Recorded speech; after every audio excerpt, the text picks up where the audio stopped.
I still remember when I'm the only Onyame Jesus, an Hollywood actor and their top content creator. Don't forget. I beg, make this video go viral. Watch. Could ignite one of the most powerful political battles Africa has seen in decades. And that the US Congress is now involved. Simon Ekpa, a controversial but commanding voice for Biafran independence, is no longer just a man behind bars. He's become a symbol of injustice, resistance, and a people's cry for freedom. But now, for the first time, the halls of power in Washington, D.C. are shaking as lawmakers officially step into the storm. Why is the US Congress suddenly paying attention to a detained activist thousands of miles away? What do they know that the world doesn't?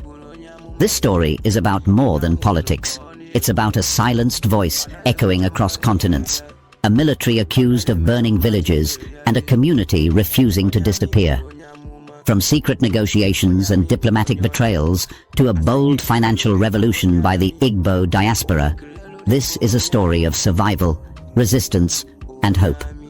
Stay with us as we unravel the truth behind Simon Ekpa's detention, the growing international pressure, and the unstoppable momentum of a people demanding justice.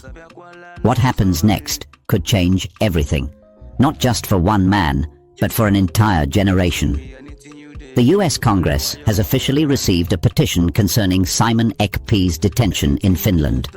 This involvement provides him with international legitimacy, diplomatic protection, media amplification, and potentially greater safety and legal leverage. It could influence how both Finland and Nigeria handle his case. There are hints from sources close to Nnamdi Kanu suggesting a possible breakthrough or release soon. His brother and legal affiliates have called out the UK for not defending their citizen and criticized Nigeria's violations of international laws regarding his detention. Nigerian military was accused of looting and destroying homes in Imo State. The US government has sanctioned Nigeria and other countries for judicial misconduct and human rights violations. Dangerous Atlantic migrations continue as Africans flee for better lives abroad. The World Igbo Congress plans to launch the Igbo Federal Credit Union Bank during a convention in Boston. This bank aims to provide accessible loans to Igbo people in the diaspora, modeled as a modern apprenticeship and empowerment system. The US government has reportedly approved the initiative. The news surrounding Simon Ekpa, the Biafran movement, and US congressional intervention reveals an unfolding drama with deep political, legal, and humanitarian dimensions. It's a story that blends hope with tension, international diplomacy with grassroots activism, and historical grievances with modern-day legal entanglements. To understand the full picture, let's walk through the events, causes, consequences, and potential outcomes, giving voice to Simon Ekpa and the global Biafran movement in a professional yet deeply personal way. This entire saga begins with a problem that has been growing steadily louder on the international stage: the detention of Simon Ekpa in Finland, the silence of some Western governments, and the mistreatment of indigenous Biafrans in Nigeria. This problem is not just about one man behind bars in a Nordic country. It represents the suffering of millions of people in southeastern Nigeria who feel abandoned, unheard, and marginalized by a system they believe has failed them. The case of Simon Ekpa is merely a symbol, a lightning rod for a much deeper and historical injustice. Simon Ekpa is not a name that emerged suddenly. He has been a vocal, persistent, and controversial advocate for Biafran independence, operating primarily from Finland, where he has political asylum. For many Biafrans around the world, he is a hero, bold, intelligent, and determined. For his critics, however, he is a troublemaker, a rebel, and a threat to state sovereignty. But whether one sees him as a liberator or a lawbreaker, what cannot be denied is that his voice has cut across oceans and borders, reaching the very halls of power in Washington, D.C. Recently, the United States Congress officially received a petition demanding attention and action regarding Simon Ekpa's continued detention in Finland. This moment marks a significant shift in international interest. For the Biafran movement, it represents validation. For Simon Ekpa himself, it could be the beginning of diplomatic protection and greater legal leverage. The petition's reception by Congress is not merely symbolic. It reflects growing frustration in the diaspora and among human rights organizations over what is seen as a politically motivated and unjustified incarceration. The problem began long before his arrest.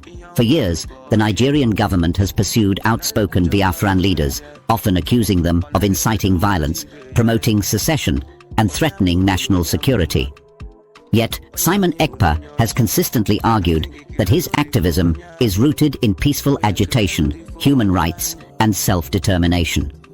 His legal team argues that the Finnish authorities, under pressure from foreign governments, especially Nigeria, violated his fundamental rights by detaining him without presenting clear and convincing evidence of criminal activity. No Finnish law, they argue, has been openly breached by his online advocacy. So, why was he targeted? The answer, according to many in the Biafran movement, lies in geopolitical gamesmanship. Finland, a small but powerful European country, has strong diplomatic ties with Nigeria. It also fears being drawn into African political disputes. Thus, when Nigerian authorities pushed hard, claiming that Simon's messages were fueling unrest and violence in southeastern Nigeria, Finland responded by acting swiftly. But in doing so, they may have walked into a legal and ethical minefield.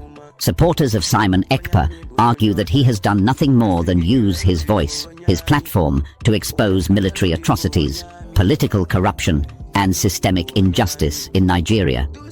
His critics point to the rise in tension and violence in the southeast region of Nigeria and claim that his words have real-world consequences. But even if one accepts that his speeches inspire strong reactions, does that justify silencing him? Does it justify detaining a man in a democratic country for expressing political opinions?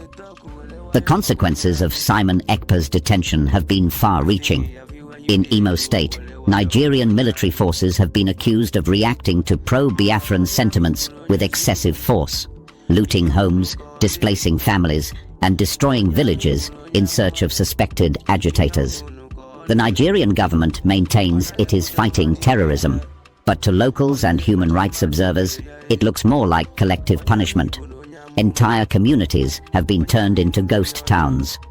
People live in fear, and trust in the state continues to erode. The silence from international communities only deepens the sense of betrayal. Amid this chaos, the United Kingdom, the country of Nnamdi Kanu's citizenship, has remained notably quiet. Nnamdi Kanu, the leader of the indigenous people of Biafra, IPOB, has been held in Nigerian custody since his illegal rendition from Kenya in 2021. Another example of international laws being allegedly violated with little consequence. Simon Ekpa's team has openly criticized the UK government for failing to protect one of its own citizens, and now similar criticisms are being aimed at Finland. But the tide may be turning. The involvement of the US Congress, influenced by advocacy groups, lawyers, and diaspora organizations, signals that Simon Ekpa's case is no longer an isolated Nordic issue. It is a matter of global justice, and the United States has a history of stepping in when democratic principles are under threat. Already the US government has imposed sanctions on countries found guilty of judicial misconduct and human rights abuses. Nigeria has been on the radar for a while, with reports from the US State Department raising alarms about freedom of expression, due process violations, and political repression. As this international pressure mounts, many in the Biafran community believe a breakthrough could be near. Sources close to Nnamdi Kanu suggest that negotiations are underway. Whether these involve the US, the EU, or African Union intermediaries is unclear, but the signs are hopeful.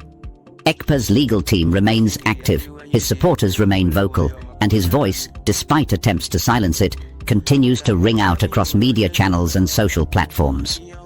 One of the more promising initiatives rising out of this turbulence is the planned launch of the Igbo Federal Credit Union Bank, spearheaded by the World Igbo Congress and reportedly supported by US authorities. This financial institution is set to empower Igbos in the diaspora through accessible loans, economic mentorship, and a modern adaptation of the age-old Igbo apprenticeship system. It's more than just a bank, it's a statement. It says that Biafrans will not wait for governments to lift them up. They will rise on their own, build their own institutions, and reclaim their dignity. The success of such an initiative could reshape how marginalized communities assert economic independence. It could give Igbos abroad a stronger stake in rebuilding and reinvesting in southeastern Nigeria, fostering unity and opportunity rather than desperation and flight. It stands as a counter to the increasingly dangerous Atlantic migrations, where desperate Africans, many from Nigeria, risk their lives for the dream of a better future abroad. Many don't survive the journey. Those who do often find themselves in hostile environments, exploited and vulnerable. The question now is, what happens next? For Simon Ekpa, the immediate focus is on legal relief. His lawyers are pushing for transparency, demanding that Finland present clear evidence or release him unconditionally. They argue that detaining him without trial or public justification violates both Finnish and international law. With the backing of US lawmakers, they now have the opportunity to escalate the case to international courts, media platforms, and human rights watchdogs. But for the Biafran movement, this moment is about more than one man. It is about a struggle that spans decades. It is about justice for the people killed in military raids, accountability for the politicians who ignore cries for freedom, and dignity for a people too often pushed to the margins of Nigeria's story. For Biafrans, this is not just a legal battle. It's a moral one. The consequences of silence are clear. Without international involvement, violations will continue. More homes in Imo will be burned. More youth will disappear. More families will scatter. But with global attention, with support from powerful allies like the US Congress, there is hope. Not just for Simon Ekpa, but for every voice longing to be heard. There are still obstacles, of course. Political compromise is notoriously slow. Nigeria remains firmly opposed to Biafran secession. Some Western governments fear antagonizing Abuja. And not all members of the US government are united in their views. But progress has begun, and every movement needs a turning point. If Simon Ekpa is released, if international courts weigh in, if US diplomacy leans in his favor, then the narrative will change. And it won't just be about Biafra fighting for its place. It will be about the world recognizing that place. The road ahead is difficult, but as Nelson Mandela once said, it always seems impossible until it's done. For Simon Ekpa, for Nnamdi Kanu, for every family mourning a lost loved one in Abia, Ebonyi or Anambra, this is a long journey home. But it is a journey they no longer walk alone. The support of Donald Trump's base, the growing outrage in Congress, the financial empowerment from diaspora banks, and the legal arguments building in European courts all suggest that change is possible. Not guaranteed, but possible. Simon Ekpa remains behind bars for now, but his message is more alive than ever. It echoes in churches in Atlanta, in meetings in Boston, in rallies in London, and in WhatsApp groups from Aba to Helsinki. And maybe, just maybe, it will echo soon in the chambers of justice across Europe and America. Until then, the fight continues, not with weapons, but with words, not through violence, but through law, not in hiding, but in the open. And for the Biafran people, that may be the greatest victory yet. As the days passed, the story of Simon Yoku Ekpa continues to grow, not just in size and complexity, but in emotional depth and international relevance. What was once seen by some governments as a regional agitation or a loud voice on social media has now evolved into a global matter that touches on human rights, justice, the voice of a forgotten people, and the power of diaspora unity. The world is beginning to listen more carefully, and the momentum behind Simon Ekpa and the Biafra global movement is no longer easy to ignore. The petition received by the US Congress has already sparked internal discussions within the American legislative body. Though the contents of the petition have not been fully made public, sources close to Capitol Hill reveal that it contains detailed evidence of political persecution, unlawful detention, and systemic abuse against Simon Ekpa and other Biafran activists. Some members of Congress, particularly those in the Foreign Affairs and Human Rights Committees, are now reviewing the case with growing interest and concern. This attention signals a major shift in the posture of global power toward the Biafra cause. This is where the strength of the Biafran diaspora comes in. From Houston to Hamburg, from Johannesburg to Jakarta, Biafrans have mobilized like never before. Peaceful demonstrations have taken place in front of Finnish embassies in multiple countries, Letters have been sent to local parliaments, and online campaigns have raised awareness to millions who were previously unfamiliar with the plight of southeastern Nigerians. What binds them together is not just ethnic pride, but a shared belief that Simon Ekpa's arrest represents a test of whether justice and freedom of speech still matter in Western democracies. It is this very question that is haunting the Finnish authorities. Once seen as a champion of human rights, Finland now finds itself accused of bowing to Nigerian pressure and compromising its own legal principles.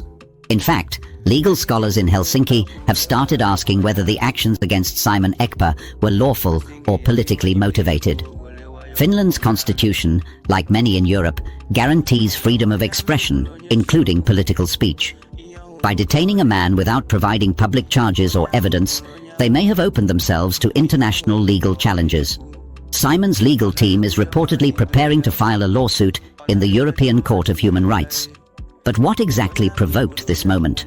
To understand this, one must look at what Simon Ekpa represents.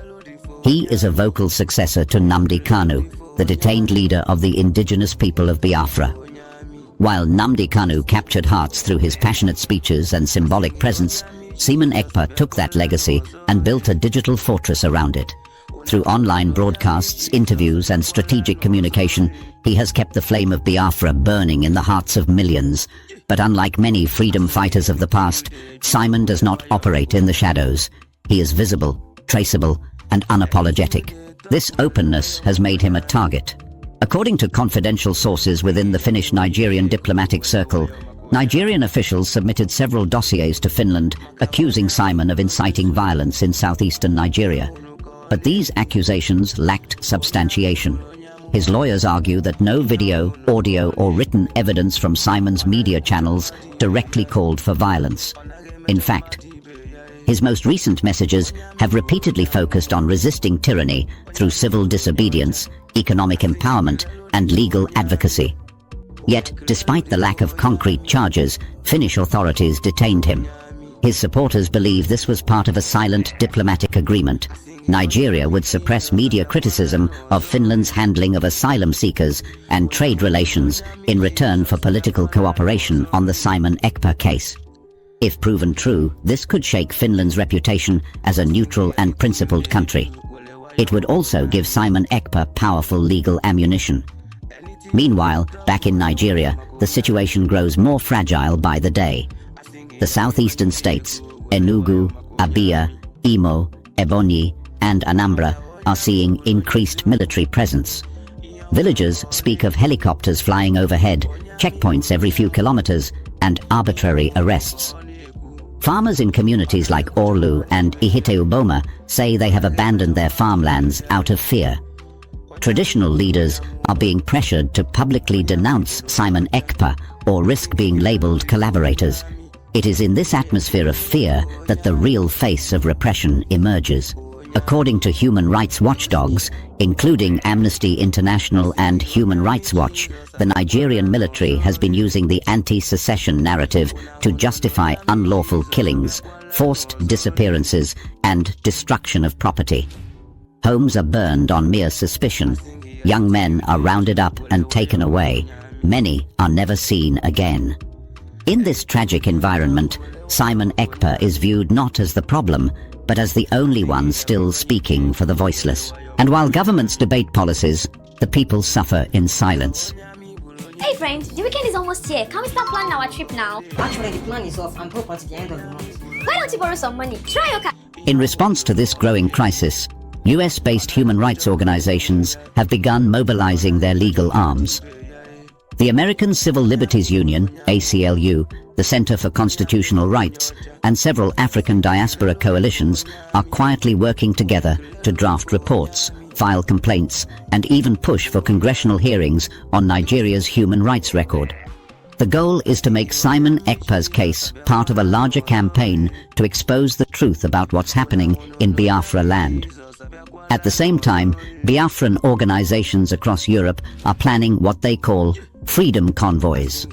Long vehicle processions with flags, banners, and peaceful protest speeches aimed at educating the public in major European cities. Organizers hope that as more people learn the facts, public sympathy will force political leaders to act. This strategy borrows from successful global movements like Black Lives Matter and the Free Palestine campaign, where social awareness preceded political action. But even as all these efforts take shape, time is running out. Simon Ekpa remains in custody, and the longer he stays there, the more difficult it becomes to keep his message in the headlines. The Nigerian government, some argue, is hoping that global interest will fade and that the Biafran movement will fracture. But if the events of the past few weeks are any indication, the opposite seems to be happening. Perhaps the most promising sign of that is the overwhelming support for the upcoming launch of the Igbo Federal Credit Union Bank. This is not just another economic project. It is a symbol of the Biafran people's resolve to take back control of their future. Backed by the World Igbo Congress and approved, according to reliable sources, by segments of the US government, the bank promises low-interest loans, cooperative investment schemes, and business mentorships to Igbos living abroad and back home. The bank is also built on an idea that is uniquely Igbo, the ancient apprenticeship system known as Igba Boy. Under this model, successful businessmen take on young apprentices, train them for years, and then settle them with capital to start their own ventures. This model has produced countless millionaires in the Southeast, even in the absence of government support. By modernizing this system and tying it to the diaspora's financial muscle, the Igbo Federal Credit Union Bank could unleash a wave of economic empowerment that would render political oppression increasingly irrelevant. The idea is simple. If you cannot change the system from within, build your own outside it. This, ultimately, is what Simon Ekpa represents. Not merely defiance, but self-reliance. Not just protest, but productivity.